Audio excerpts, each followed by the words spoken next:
Understanding overtime pay is crucial when starting your career.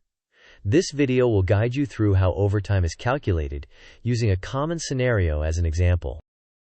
In today's video, we will cover the basics of overtime, walk through an example calculation, look at how overtime is displayed on a pay stub, discuss important considerations, and wrap up with some key takeaways. So, let's get started.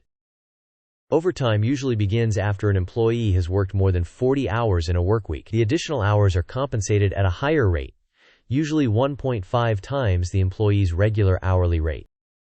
Let's imagine you have a regular hourly rate of $23.59 and worked 5 days a week. On 2 separate occasions, you worked overtime, 1 hour on the first date and an hour and 15 minutes on the second. So your total overtime would be 2.25 hours, calculated as 1 hour plus 1.25 hours. The overtime pay is calculated by multiplying the hourly rate of $23.59 by 1.5 and again by 2.25, amounting to $79.62. Now it's time for a quick quiz. The question is, what is the typical rate for overtime pay? Is it 1.25 times the regular rate, 1.5 times the regular rate, or 2 times the regular rate? You may pause the video now to think about the answer. We will discuss the answer in the next section of the video. The correct answer is 1.5 times the regular rate. This means that overtime is typically paid at 1.5 times your regular hourly rate, providing fair compensation for the extra hours worked.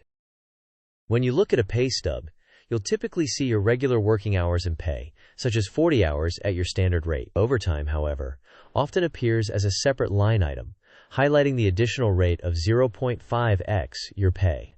This breakdown helps ensure clarity, showing both your regular 1x pay and additional overtime pay separately. It's essential to understand that holiday pay doesn't usually count towards overtime, unless working those holidays pushes you over the 40-hour weekly threshold. Furthermore, you should check your employer's definition of a workweek. It might be a standard Monday to Sunday schedule, or something else entirely.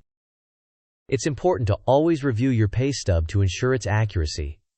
Be sure you understand and track both your hours and your pay. If you notice any discrepancies or have questions about your overtime, don't hesitate to seek clarification from your employer.